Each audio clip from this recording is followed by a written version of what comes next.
हमने कल यहाँ तक पढ़ा था कि जो विकृत शरीरगत वायु होती है उसके क्या क्या कर्म होते हैं। शरीरगत पहले तो हमने अच्छी वायु वायु के पढ़े, फिर हमने विकृत वायु वायु के पढ़े, विकृत वाले के पढ़े कि ना विकृत वाली क्या करती है, नानाविध विकार की उत्पत्ति करती है, बलवण सुखायुषा का उपघात करती है, मनोव्याहर्षयति मन यानी कि मन को दुखित करती है, सर्व इंद्रियाणाम उपहंति सर्व इंद्रियों का नाश करती है। तो ऐसे हम इन सबको वर्ड से ही पहचान सकते हैं कि अगर ये वर्ड हमें दे दिया तो हम पहचान जाएंगे कि ये शरीरगत है और दूसरा बुरी वाली है, क्योंकि ये सारे के सारे हमें वर्ड से ही पता चल रहा है। जैसे विनहंती गर्भान, गर्भ का नाश करती है, गर्भाशय को सुखाकर बहुत दिनों तक धारण करती है। ये सारे हमारे विकृत शरीरगत के कर्म है। नेक्स्ट आती है जो प्राकृत लोक कर्म होती है, यानी कि जो प्राकृत वायु होती है और लोकगत वायु होती है। हमने कल क्या पढ़ा था, एक सेकेंड, हमने कल ऐसे दो प्रकार की वायु देखी थी। एक है, ये थी शरीरगत और ये थी लोकगत। हमने दो प्रकार की पढ़ ली है। कौन सी शरीरगत में जो अच्छी वाली है यानी कि जो अकुपित है या फिर प्राकृत है, वो हम पढ़ लिए हैं। और ये जो नीचे अभी थी वो ऊपर हमने अभी अभी अभी पढ़ी है, वो कौन सी है, जो विकृत वाली शरीरगत वायु है, यानी कि जो बुरी वाली शरीरगत वायु है। फिर आज हम पढ़ेंगे लास्ट वाली दो वायु, वो आती है लोकगत। लोकगत कौन सी, एक अच्छी और एक बुरी। जो अच्छी है मतलब वो अकुपित है और यानी कि प्राकृत है, और जो बुरी है वो कुपित वाली है। ऐसे चार प्रकार की वायु है, तो हमें दो पढ़नी है आज। नेक्स्ट आता है जो प्राकृत लोक वायु है, उसके क्या कर्म होते हैं। प्राकृत लोक वायु के कर्म क्या है देखना यहाँ पे। प्रकृति भूत वायु संसार में चलती है तो निम्नलिखित कर्म करती है। सबसे पहले आता है धरणिम धारणम। धरणी होता है पृथ्वी, यानी कि पृथ्वी को धारण करती है। कौन सी, अब इस वर्ड से हम पता कर सकते हैं कि ये शरीरगत है या फिर लोकगत है। अब धरणी मतलब पृथ्वी होता है, धरणी पृथ्वी कैसा हो गया, लोक हो गया ना, लोकगत हो गया, पता चल रहा है वर्ड से। तो ये लोकगत हो गई। और धारण करना कैसा कर्म हो गया, अच्छा कर्म हो गया, अच्छे काम कर रही है ये। तो कौन सी हो गई, लोकगत अच्छी, यानी कि लोकगत अकुपित या फिर लोकगत प्राकृत। तो ऐसे हम एक एक वर्ड को देखते चलेंगे तो कंफ्यूजन नहीं होगा। नेक्स्ट आती है ज्वलनो उज्ज्वला नाम, यानी कि अग्नि को जलाना। किसका कर्म होता है, लोकगत अकुपित का कर्म होता है। अब यहीं पे नोट करना, जब हमने शरीरगत अकुपित पढ़ी थी तो वहां पे हमने पढ़ा था समीरणो अग्ने, यानी कि जठराग्नि को तेज करना।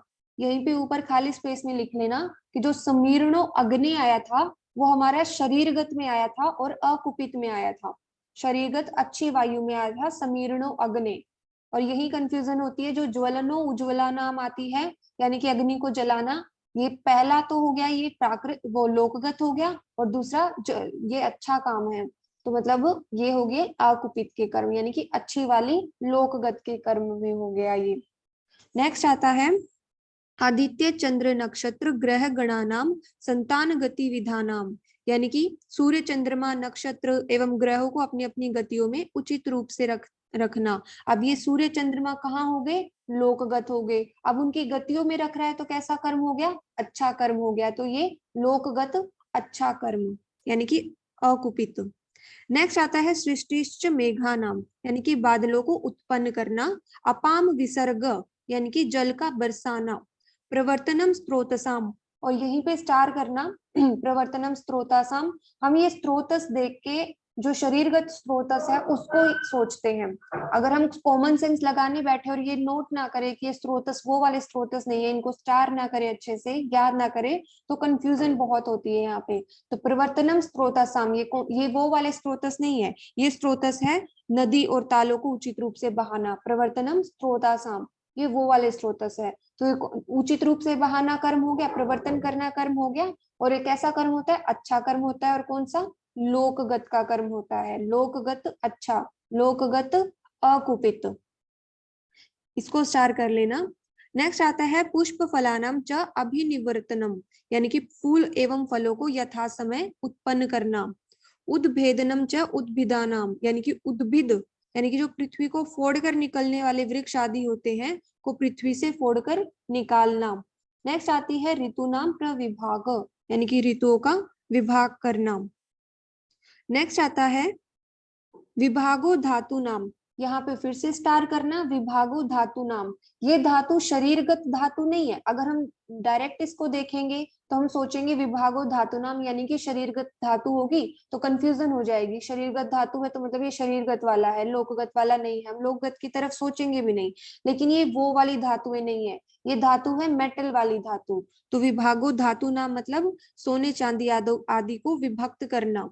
नेक्स्ट आता है धातु मान संस्थान व्यक्ति, यानी कि सोने चांदी आदि के मान संस्थान को स्पष्ट करना। नेक्स्ट है बीजा अभिसंस्कार, बीजों में गुणों का अभिसंस्कार करना। सस्य अभिवर्धनम विक्लेदोपशोषणे अवैकारिक विकारश्चेति, यानी कि जो गेहूं आदि यानी कि जो फसलें होती है उनको बढ़ाना, धान्यों को सड़ने से बचाना, एक समय पर पक जाने पर उन्हें सुखा देना, ये सारे अच्छे कर्म हो गए, ये लोकगत अकुपित के कर्म हैं। और जो अवैकारिक यानी कि जिससे संसार में कोई विकृत ना हो, विकृति उत्पन्न ना हो, ऐसे कार्य करना, जिससे संसार में कोई विकृति ना हो, ऐसे कार्य को करना। तो यहाँ पे हमने क्या क्या पढ़ा? ये हमने सबसे पहले पढ़ा कि ये लोकगत है और लोकगत अकुपित यानी कि लोकगत अच्छी वाली वायु है, उसके कर्म है सारे के सारे।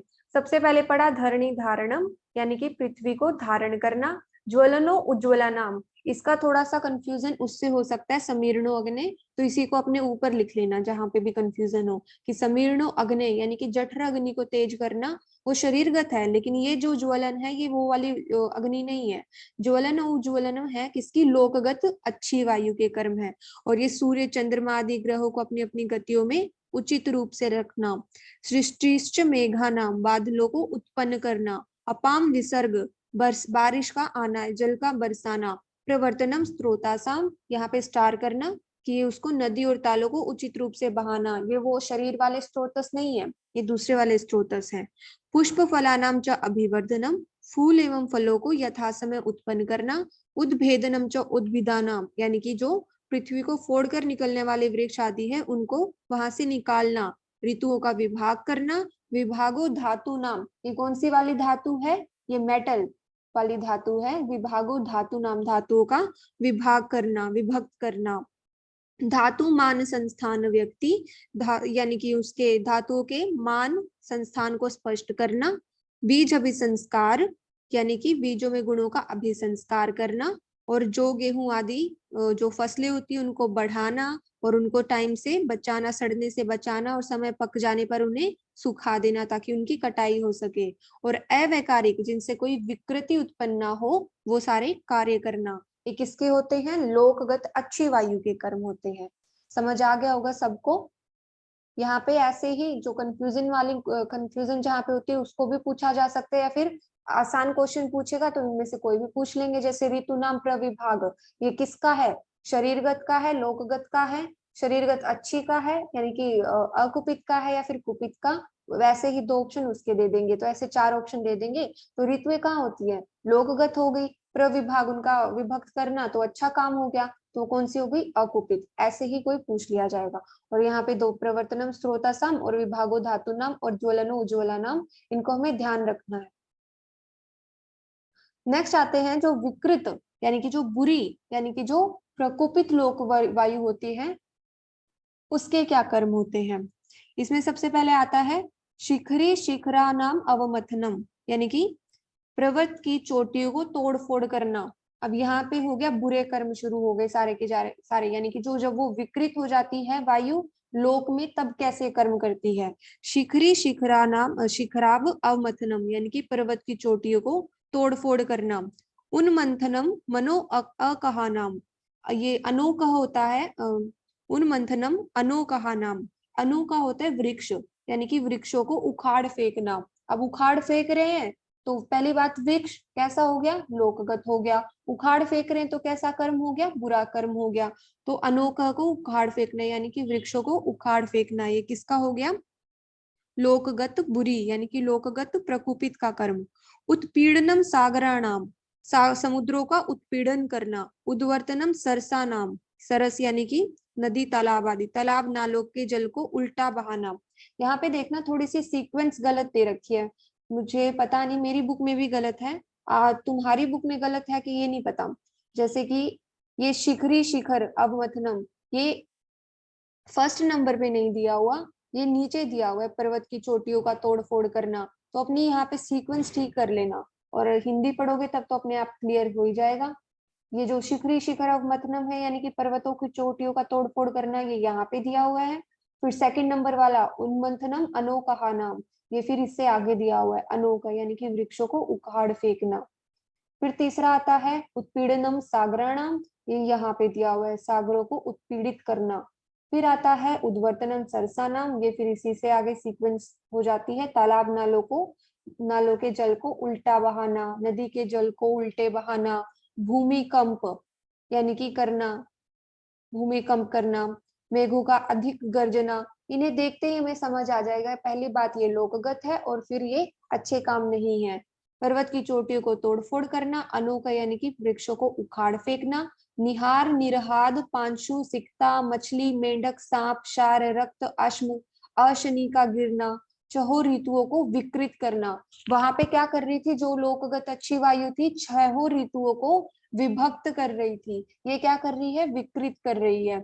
शस्य को उचित मात्रा में उत्पन्न न होने देना, और वो उत्पन्न होने दे रही थी। भूत का उपसर्ग करना, भावात्मक पदार्थों का अभाव करना, और चारों युगों के अंत में करने वाली भयंकर बादल सूर्य अग्नि और वायु को उत्पन्न करना। जो हाईलाइट है उसको अच्छे से हाईलाइट कर लेना। भूता नाम च उपसर्ग, भावा नाम च अभाव करणम। और क्या है था, क्षण ऋतु नाम, इसका कटा हुआ है क्या, क्षण ऋतु नाम सस्या नाम असंघात। तो ये बुरा कर्म हो गया ना, 6 ऋतुओं का वो विकृत करना। हाईलाइट को हाईलाइट कर लेना। तो हमारे इसको वर्ड को देखते ही हमें समझ में आ जाएगा कि ये हमारी बुरी वाली लोकगत वायु के कर्म है। ये तो हमें देखते ही पता चल जाएगा, बस एक दो में कंफ्यूजन होती है कि लोकगत है या फिर शरीरगत है। और फिर लोकगत ये देखना आ गया कि ये लोकगत है या फिर शरीरगत है, उसके बाद और अच्छी और बुरी तो हम देख ही लेते हैं। तो ये इतना समझ आ गया हमें। नेक्स्ट आते हैं, नेक्स्ट पढ़ते हैं, वायु के चिकित्सेत्र कर्म का वर्णन। क्या बोला है ये, स ही भगवान प्रभवश्च अव्ययश्च, यानी कि वही वायु भगवान है, वायु को भगवान बोला है, संसार की उत्पत्ति का कारण है, अव्यव है यानी कि नाश रहित है, प्राणियों के को उत्पन्न करने वाली तथा विनाश करने वाली है, और सुख और असुख को देने वाली है, सुख असुख योर विधाता। फिर क्या बोला है, उसी का नाम मृत्यु यम नियंता प्रजापति अदिति विश्वकर्मा विश्वरूप सर्वग सर्वतंत्राणाम विधाता भावा नाम अणु विभु, विभु मतलब व्यापक होता है, विष्णु क्रांता लोका नाम वायुरेव भगवान इति। ये सारे के सारे वायु के लिए बोले गए हैं। अब यहाँ से कोई भी एक उठा के पूछ लिया जाएगा कि बताओ ये सर्वग या फिर अदिति या फिर प्रजापति या फिर विश्वकर्मा विश्वरूपा या फिर यम मृत्यु, ये किसका पर्याय, किसके लिए बोली गई है, ये टर्म किसके लिए यूज की गई है, तो हमें देंगे वात पित्त कफ, किसके लिए दी है, ये वायु के लिए दी है टर्म, वायु के लिए स्पेसिफिक। तो यहाँ पे देखना, जो विश्वकर्मा और विश्वरूपा है ये आत्मा के लिए भी आती है। तो यहाँ पे अगर ऐसा क्वेश्चन पूछा जाए कि विश्वकर्मा विश्वरूपा ये किसके लिए टर्म यूज हुई है, और ऑप्शन में आत्मा और वायु दोनों हो, तो दोनों आंसर ठीक होंगे, बोथ आंसर ठीक होगा इसका। क्लियर, नेक्स्ट चलते हैं। यहाँ पे ये कुछ नहीं दिया हुआ, ये देखो मैं पढ़ के बताती हूँ, यहाँ से कोई क्वेश्चन नहीं पूछा जाता। इस प्रकार वायुर्वेद के वचनों को सुनकर मरीचि नामक वैद्य ने कहा कि आपने जो कहा है वो सब ठीक है, परंतु आयुर्वेद शास्त्र में इस प्रकार वायु के गुणों को कहने और जानने से क्या लाभ है, क्योंकि ये सभी आयुर्वेद शास्त्र के उपयोगी विषयों के विचार और विमर्श के लिए हो रही है।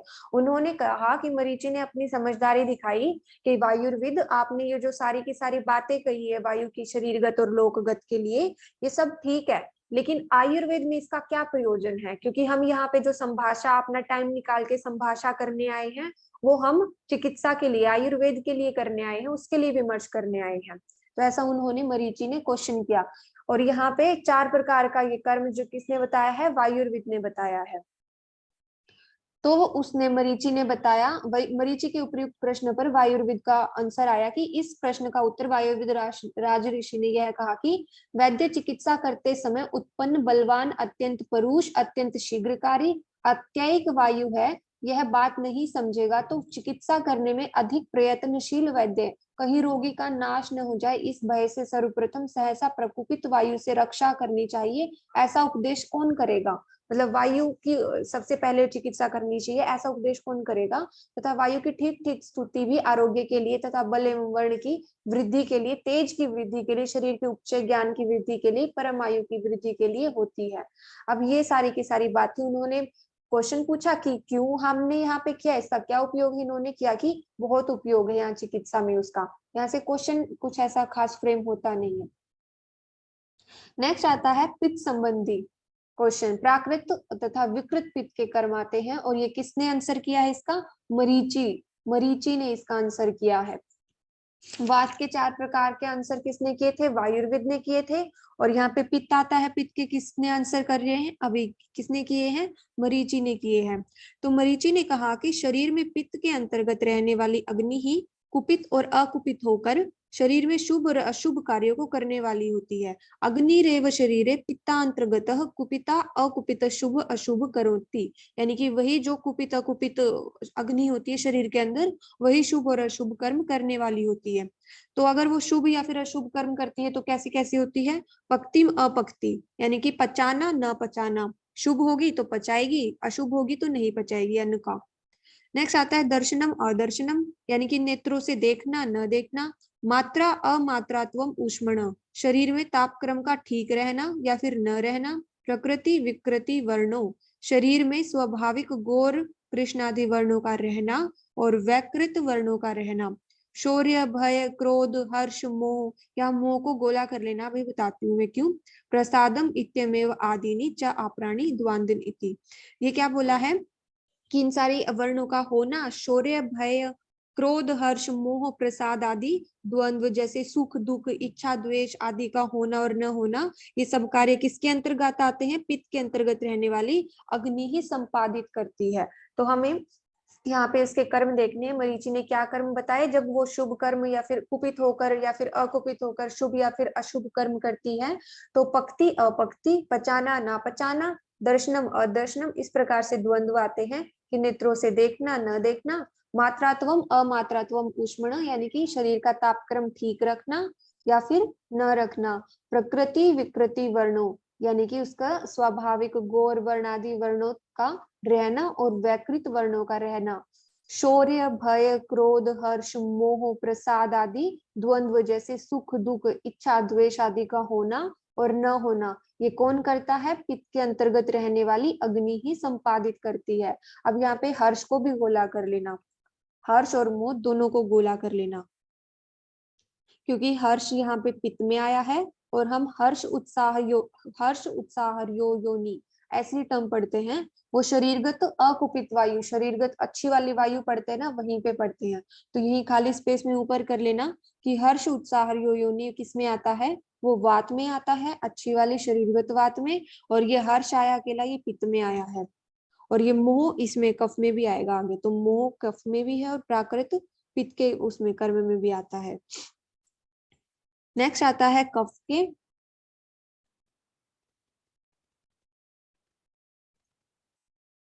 यहाँ पे देखना विमर्श में लिखा हुआ है स्थूल कायेषु सत्वेषु यव मात्र, यानी कि पित्त का प्रमाण बता रखा है कि स्थूल काय किसने बताया? रस प्रदीप में बताया गया है कि पाचक पित्त का नाम ही अग्नि है जिसकी मात्रा शरीर में निम्नलिखित बताई गई है। स्थूल काय में यहाँ पे गोला करना और उसका एरो यव मात्र तक लेके जाना। स्थूल काय में यव मात्र, हर्षव काय में तिल मात्र और कृमि कीट पतंग आदि में बाल मात्र। ये किसने बताई है? रस प्रदीप ने बताई है, बस इतना हमें ध्यान रखना है। नेक्स्ट आते हैं प्राकृत तथा विकृत कफ के कर्म। ये किसने बताए हैं? काप्य ने बताए हैं। तो यहाँ पे मरीचि नामक वैद्य के इन वचनों को सुनकर काप्य नामक वैद्य ने कहा कि कफ के अंतर्गत रहने वाली सोम ही कुपित और अकुपित रहकर शरीर को शुभ कार्य और अशुभ कार्यों को संपादित करती है। अब काप्य ने वो सारे के सारे वचन सुने और उसी टोन में, यानी कि उसी प्रकार टोन में उन्होंने बताया कि कुपित और अकुपित रहकर शरीर में शुभ कार्य और अशुभ कार्य, उनकी भी ऐसे ही शुरू होती थी ना। सोमेव शरीर श्लेष्मा अंतर्गत कुपिता अकुपित शुभ अशुभ करोति, उनकी भी ऐसे ही शुरू हुई थी। अग्निरेव शरीरे पिता अंतर्गत कुपित कुपित शुभ अशुभ करोति।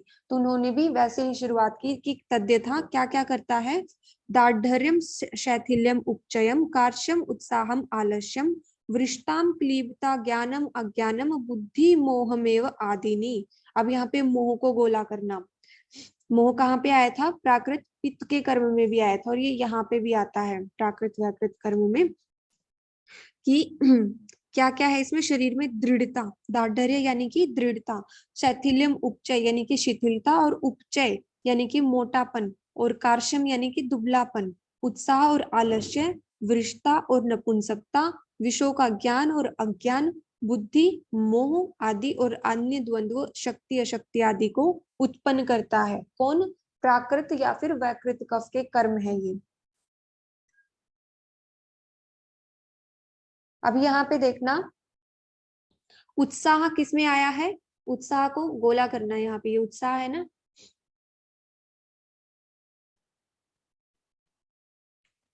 यहाँ पे ये उत्साह है, इसको गोला करना। उत्साह यहाँ पे आया है, किसमें, कफ में आया है। हर्ष कहाँ पे आया था, अभी मैंने गोला करवाया था, पित्त में आया था। और इन दोनों को जोड़ दे तो हर्ष उत्साह योनि किस में आया था, वात में शरीरगत अच्छे कर्म में आया था। तो इन तीनों को हम ऊपर लिख लेंगे। हर्ष उत्साह योनि किस में आया था, वात में। अकेला हर्ष आता है पित्त में और उत्साह आता है कफ में।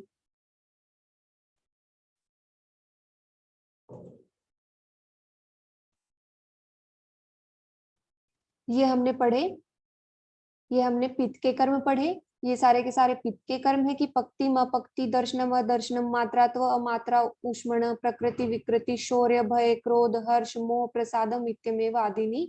ये पित्त के कुपित कुपित हो जाता है, यानी कि वो तब ये शुभ अशुभ कर्म करता है। और उसी प्रकार हमने ये स्थूल काय में कौन सी होती है, यव मात्र अग्नि होती है, हर्षव काय में तिल मात्र होती है, और कृमि कीट पतंग आदि में बाल मात्र होती है। सबसे इंपॉर्टेंट किसने बोली है, रस प्रदीप में बोली है। फिर हमने प्राकृत और तथा विकृत कफ के कर्म पढ़े कि उन्होंने कहा कि कफ के अंतर्गत रहने वाली सोम ही कुपित और अकुपित रहकर शरीर में शुभ कार्य और अशुभ कार्य को संपादित करती है। जैसे शरीर में दृढ़ता शिथिलता, शरीर का उपचय और कार्य, उत्साह और आलस्य, वृषता और नपुंसकता, विषयों का ज्ञान और अज्ञान, बुद्धि और मोह आदि अन्य द्वंद्व शक्ति और अशक्ति आदि को उत्पन्न करता है। यहीं पे हमने उत्साह को देखा, उत्साह आया है कफ में, हर्ष आया है यहाँ पे, हर्ष कहाँ है, ये हर्ष आया है पित्त में, और हर्ष उत्साह योनि किस में आया है, ये दोनों मिला के वात में आया है।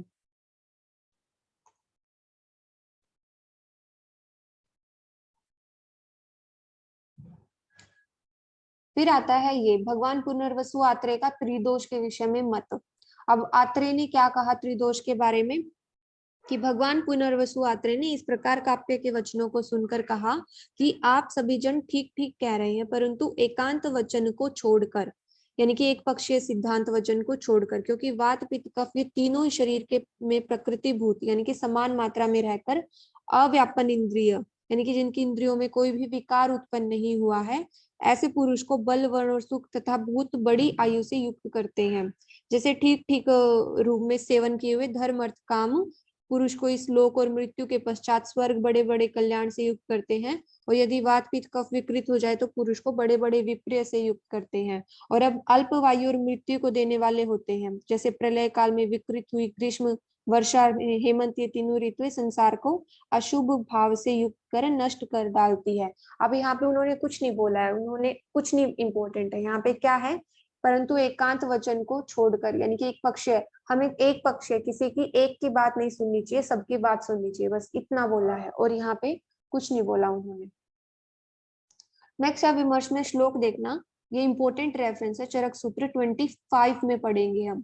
येषामेव ही भावानाम संपत संजन ये नरम तेषामेव विपद व्याधि विविधन समुदीरियेत। यानी कि जिन भावों से, येषामेव ही भावानाम, जिन भावों से उत्पत्ति होती है, संजन संपत उत्पत्ति होती है, और यदि उनमें विकृति हो जाए तो उन्हीं भावों से व्याधि होती है। तेषामेव विपत व्याधिन विविधन समुदीरियेत। तो जिनसे उत्पत्ति होती है यदि उनमें विकृति आ जाए तो उन्हीं से व्याधि उत्पन्न होती है। ये चरक सूत्र 25 की रेफरेंस है, इंपॉर्टेंट है ये। नेक्स्ट आता है यहाँ पे लास्ट में, देखना क्या लिखा है, वायोश्च चतुर्विध कर्म पृथक च कफ पित्तयो। ये रेफरेंस है कि कौन से चैप्टर का है, तो हम देख के ही पहचान लेंगे कि वायु के 4 प्रकार, वायु के कर्म, कौन सी वायु 4 प्रकार की होती है, शरीरगत, लोकगत, 2 शरीरगत और 2 लोकगत। शरीरगत अच्छी और बुरी, लोकगत अच्छी और बुरी। कहीं पे लिख लेना ताकि बाद में भी याद रहे कौन से प्रकार की 4 प्रकार की, पहले शरीरगत और लोकगत लिखना, और शरीरगत अच्छी बुरी, लोकगत अच्छी बुरी, यानी कि अकुपित और कुपित। ये 4 प्रकार की वायु के कर्म पढ़े और कफ पित्त के हमने कर्म पढ़े। ये रेफरेंस देके पूछा जाएगा कि कौन से चैप्टर की है, तो ये चैप्टर नंबर 12 वात कला अकली अध्याय, यानी कि वात के गुण और दोष हमने इसमें पढ़े हैं।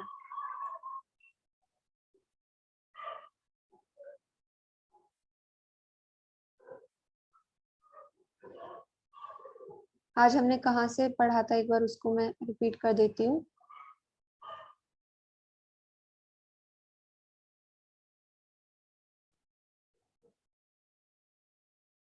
आज हमने यहाँ से पढ़ा था, जो प्राकृत वायु के लोक कर्म होते हैं, यानी कि लोकगत वायु होती है, वो जब अच्छी रहती है तो क्या करती है, धरणी धारण, यानी कि पृथ्वी का धारण करती है, ज्वलन उज्ज्वलन, आदित्य ये सूर्य चंद्रमा आदि को अपनी अपनी गतियों में लगाती है, और क्या करती है ये, सृष्टिश्च मेघा नाम, बादलों को उत्पन्न करती है, पाम विसर्ग, यानी कि जल को बरसाती है, और स्त्रोतस प्रवर्तनम स्त्रोतसाम, यानी कि इसको वो कर लेना, स्टार कर लेना, नदी और तालों को उचित रूप से बहाती है। और क्या इंपॉर्टेंट है यहाँ पे, विभागो धातु नाम, यानी कि वो उसका सोना चांदी आदि धातुओं को विभक्त करती है, ये मेटल वाली धातु है। तो इसमें हमें हर वर्ड को देख के पता चलेगा कि शरीरगत है या फिर लोकगत है। जिसका नहीं पता चल रहा उसी को हमने हाईलाइट कर लिया। विभागो धातु नाम, प्रवर्तनम स्त्रोतसाम, और ज्वलनो उज्ज्वला नाम। ज्वलनो उज्ज्वला नाम किससे वो कर रहा है, थोड़ा सा समीरणो अग्नि, वो जठर अग्नि के लिए है, ये नॉर्मल आग होती है उसके लिए है। फिर हमने पढ़ा जो ये विकृत होती है वो क्या करती है, शिखरी शिखरम अवमथनम, यानी कि पर्वत की चोटियों को तोड़ फोड़ करना, समुद्रों को उत्पीड़न करना, तालाब आदि को जल को उल्टा बहाना, ये सारे बुरे बुरे काम करती है। तो हम उसको वर्ड को ही देख के पकड़ जाएंगे कि बुरा काम है, किसका है, लोकगत का है। फिर हमने वायु के बारे में पढ़ा, ये सारे के सारे वायु को भगवान बोला है और संसार की उत्पत्ति का कारण है, अव्यय है यानी कि नाश रहित है। और क्या क्या बोला इसके लिए, मृत्यु यम नियंता प्रजापति अदिति विश्वकर्मा विश्वरूपा। विश्वकर्मा विश्वरूप किसके लिए, आत्मा के लिए भी बोला गया है। सर्वग सर्वतंत्राणाम विधाता, भावानाम अणु विभु, और विष्णु क्रांता लोका नाम वायुरेव भगवानिति। लोकों का क्रांत यानी कि अतिक्रमण करने वाली। ये सब इसमें से कोई भी एक उठा के पूछ लिया जाएगा ये किसके लिए बोला गया है। फिर हमने पढ़ा पित्त के प्राकृत कर्म, पक्तिम अपक्ति, दर्शनम अदर्शनम, मात्रा अमात्रात्व, ऊष्मण प्रकृति विकृति। मोह को हमने किया था, मोह इसमें भी है और कफ में भी है। यहाँ पे देखना, स्थूल काय में क्या होते हैं, यव मात्र अग्नि होती है, हर्षव काय में तिल मात्र, और कृमि कीट पतंग में बाल मात्र। फिर हमने कफ के पढ़े सारे, दृढ़ता, शिथिलता, उपचय, कार्य, उत्साह, आलस्य, वृष्टा, क्लेवता, ज्ञान, अज्ञान, बुद्धि, मोह आदि द्वंद्व। फिर इसमें लिखा था कि सभी प्रकार के पक्षों का अनुवर्तन करना चाहिए, किसी एक पक्ष को ऐसे नहीं सुनना चाहिए, सभी पक्ष को सुनना चाहिए। फिर हमने ये रेफरेंस देखी कि जिन भावों से उत्पत्ति होती है उन्हीं में विकृति होने पर व्याधि उत्पन्न होती है। फिर हमने ये 4 प्रकार की वायु पढ़े, वायु चतुर्विधम कर्म पृथक पृथक च कफ पित्तयो। 4 प्रकार की वायु के कर्म पढ़े और कफ पित्त के कर्म पढ़े।